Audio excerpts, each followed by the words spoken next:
Welcome into another episode of the mock drafts for Gulag. Today, let's see what spot we are going to be drafting from. We're going to be drafting from the 4 spot. So the 4 spot is Randy Santarelli, aka the Amelia Clark Fan Club President. So we're going to be doing a mock draft here for Randy's squad, drafting out of the 4. Nice thing about Randy is he's going to get one of those top tier running backs, unless for whatever reason he decided he'd rather have a guy like Michael Thomas. So let's go ahead and see what happens with Randy's draft here. If we do a little bit of math, he is going to have the 61 as his second, which would be the 601 as his second overall pick. But the nice thing is he's going to get one of those top tier guys right at the beginning.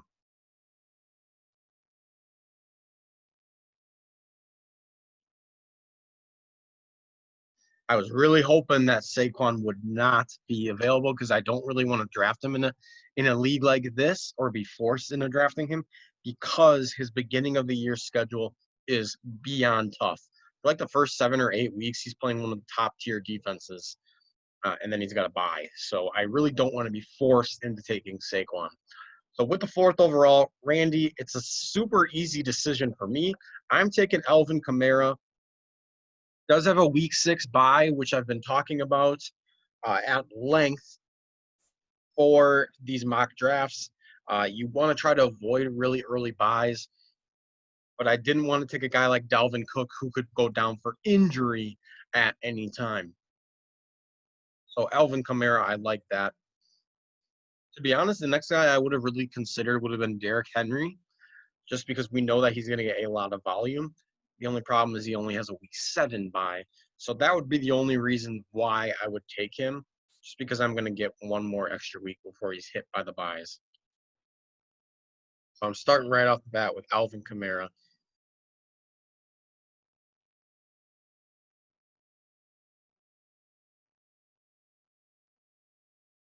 Looking at my wall right now, Alvin Kamara, I got 2 signed jerseys, so he's my guy. Now, with Kamara, though, here's the problem. In my last mock draft for Joe's team, what I ended up doing is I took a wide receiver in my flex to go ahead and counter Devontae Adams having a really early bye. Running backs don't come very, very easily. So if I take 2 running backs right here, I'm going to be dead at all other positions. I got to decide here if there's a guy I really, really want. Do I take that risk?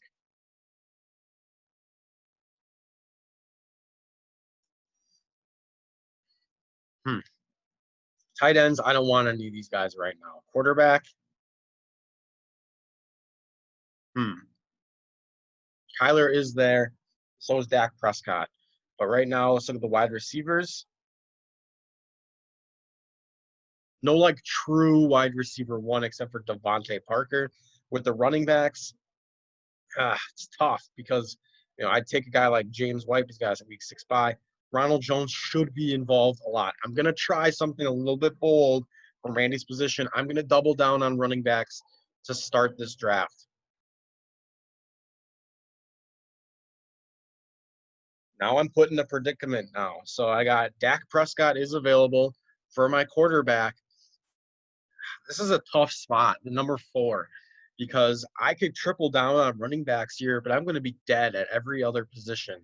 So if I'm Randy, I definitely want to run through a couple mock drafts and try different strategies to see how his team could turn out if he would triple down on running backs, if he would have taken a wide receiver at that second pick, if he takes a quarterback, to go ahead and see how that goes. Dak Prescott, very pass heavy with the Cowboys, really, really late buy. So that would be the nice thing. But I think depth is much more important. I want to see who comes back to me for running back. With wide receiver, I'm looking at Devontae Parker as being like the safest. Julian Edelman's going to get a lot of pass work, but I don't really know if I like that. I'm taking Devontae Parker here. So I'm starting off with Alvin Kamara, Ronald Jones, and Devontae Parker. I'm curious what my team would have looked like if I would have started with Alvin Kamara, Ronald Jones, and Jordan Howard.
All right, so here we go. Um, if we look here, if I would have gone with another running back, it wouldn't have been pretty, but also would have been interesting. I'm going to go right ahead and take Jalen Rieger, the wide receiver one, as I'm going to call him, with the Philadelphia Eagles. So we got Jalen Rieger and Devontae Parker. And take a look at the quarterbacks. Um, I don't really love any of those options. I want to see who the running backs are. So we got some options that I'm somewhat interested in, believe it or not, which could be big for Alvin Kamara in that flex. So we got AP, who's going to be a starting running back for the Redskins or the Washington football team. The Eagles, we got Boston Scott involved in the passing game as well. Nyheim Hines, he's been hyped up for a very long time. Tight ends, we got some interesting options there as well. Hmm. I do not like this draft spot, man. It is tough sledding, that's for sure. So, do I fill the tight end position just to fill it? I don't know. Hmm. I'm going to take AP. I know Randy would definitely consider it because he's a big time Vikings fan. He's a lifetime AP fan, his favorite player of all time, and he's going to get some volume right off the bat. It does kind of counter my idea about Alvin Kamara. I could fit AP in right there because the Washington football team does not have a bye until week 8.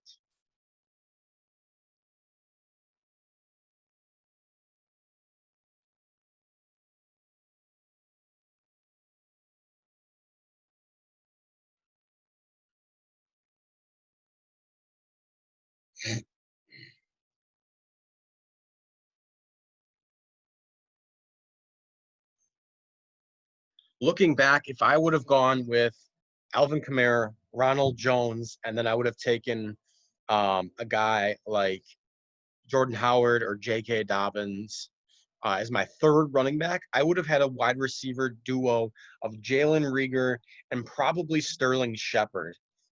So, Randy, if you're hearing this, it's just a matter of do you think that's a pretty option or not?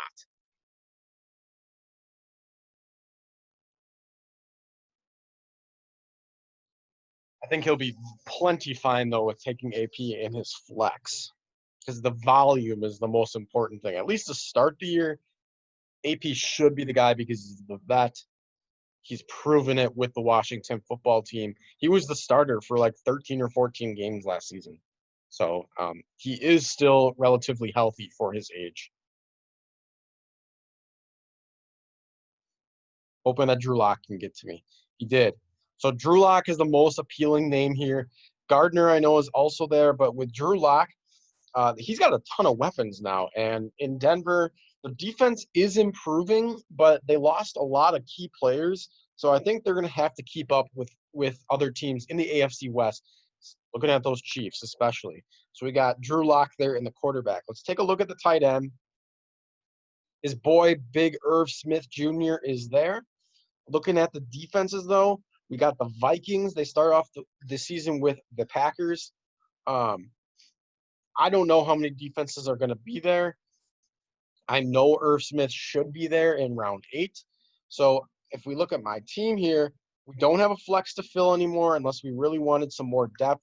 If we didn't want to take AP, I like Curtis Samuel. I see his name right there. Running backs, I know there won't be anything of note. Yikes, why is Darius Geis even on this? Um, don't need a backup quarterback. So I'm going to take a look at a defense right now so I can fill that spot and then hope that Irv Smith Jr. gets back to me, which I can almost assure he will based off all these mocks that I've been doing. In the real draft, that's a different situation. So the Vikings defense is really, really good. I can see him definitely doing that and scoling it up, even though they play the Packers in week 1. So we take a look at Randy's team, what I got going for him here, just because I'm trying to think from his perspective. We got the Vikings defense. We got AP in the flex, Jalen Rieger and Devontae Parker in my wide receivers, Alvin Kamara and Ronald Jones at the running back, and then we got Drew Lock at quarterback. So I think he's going to be excited about this team if he can get Irv Smith Jr. and he can come back to him. Let's see what happens.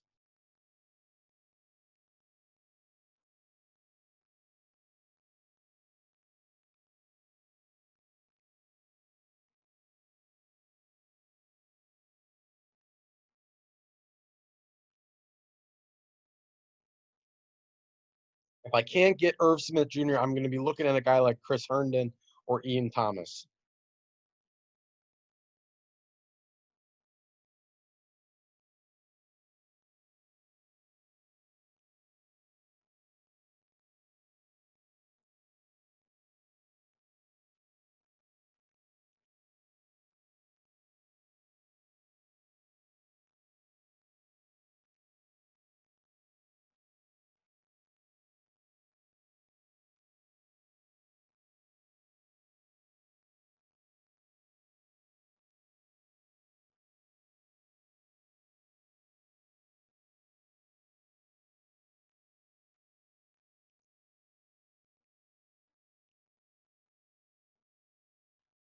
And look at that. Irv Smith Jr. is available. I know that Randy's going to smash that MF plus sign right here. Irv Smith Jr. is coming to his team. So we're starting off with a really, really solid team. Now, it's just a matter of does he want to go with a kicker or does he want another flex option? Brian Edwards is super, super interesting. He's been getting a ton of hype with the Las Vegas Raiders to start the season. Running backs, I know Lynn Bowden's getting hyped a little bit, but I don't really like that. I think I'm going to wait one more round on a kicker. I saw the name Brian Edwards, and I immediately got a little bit excited. Could be another option for Randy. He does have two rookie wide receivers. But Brian Edwards, if he sees the field right at the beginning of the season with Henry Ruggs and Hunter Renfrow, that's going to be really, really nice. So we'll see what happens. Henry Ruggs is starting the year going to be in the slot, and Brian Edwards would be the X.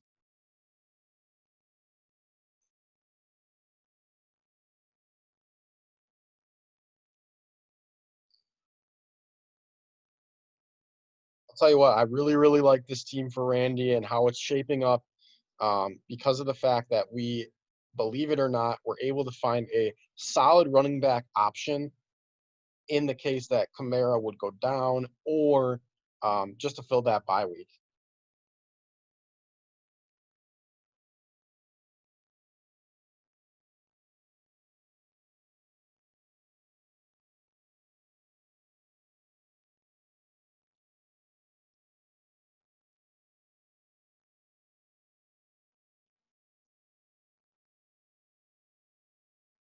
The nice thing about the Vikings is even though they're playing against the Packers, they definitely will not get negative points. The Packers aren't going to blow them out of the water in week one.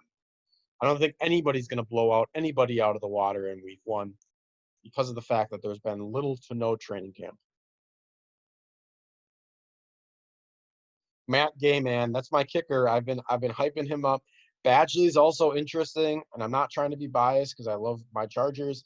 Um, so I'm going to take the Honey Badger, aka the Money Badger, Michael Badgley there with the kicker. Because I'm going to do something a little different. I didn't want Matt Gay in this time around. So we got two more picks. Looking at the quarterbacks, we don't have any guys that could potentially be starting in week one. Running backs, I don't like any of those options.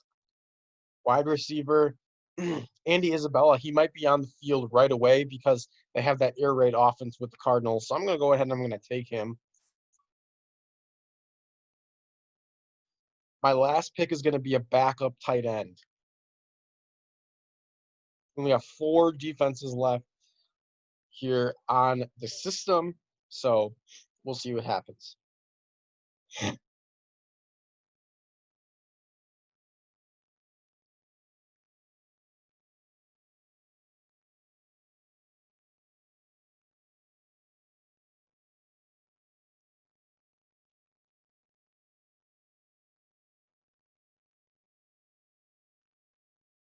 Tell you what, this season's going to be nuts. And, there's some guys that won't even be drafted in this that are going to end up having a role because just of teams getting COVID or just the uncertainty in the training camp with the little to no training camp that really exists.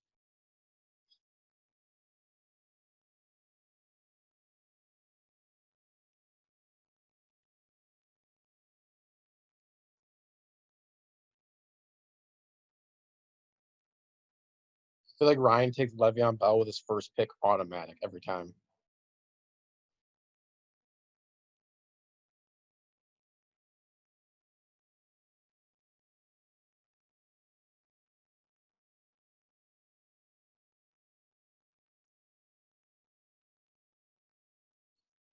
All right, now it's a matter of do I want just a guy that's going to be starting? So Jason Witten, Dan Arnold, CJ Uzama, or do I want a guy that has the potential to not necessarily be starting, but still has a high floor, or sorry, a high ceiling in OJ Howard? I'm probably going to go with a starter here, just in the case that Irv Smith, um, you know, doesn't show up. At least I have a guy that's going to be on the field all the time. So Dan Arnold, I know he's been getting a lot of hype. I'm going to go ahead and draft him. I know Randy has him in Dynasty. But Dan Arnold will be another Cardinal that I draft. So let's take a look at Randy's team that I just kind of mocked up for him. We got Drew Lock starting off the season. We got Alvin Kamara and Ronald Jones as his running backs. We got Devontae Parker and Jalen Reagor for his wide receivers. Irv Smith Jr. at tight end with AP in the flex. Michael Badgley at kicker for the Chargers. The Vikings defense. Brian Edwards, who I like a lot, on the bench, Andy Isabella on the bench, and Dan Arnold. So all these guys, except for Irv Smith, we'll see if he gets like a 50-50 timeshare. But I know when he was on the field last year, not only Viking analysts, but also like commentators were saying how talented he is. He's got a lot of potential. I think I like that option, and obviously, because I take him in like every single draft. So looking at his team, he's got 2 Vikings. That's very fitting for Randy. He loves drafting his Vikings. So that's another episode of the Gulag Mock Draft.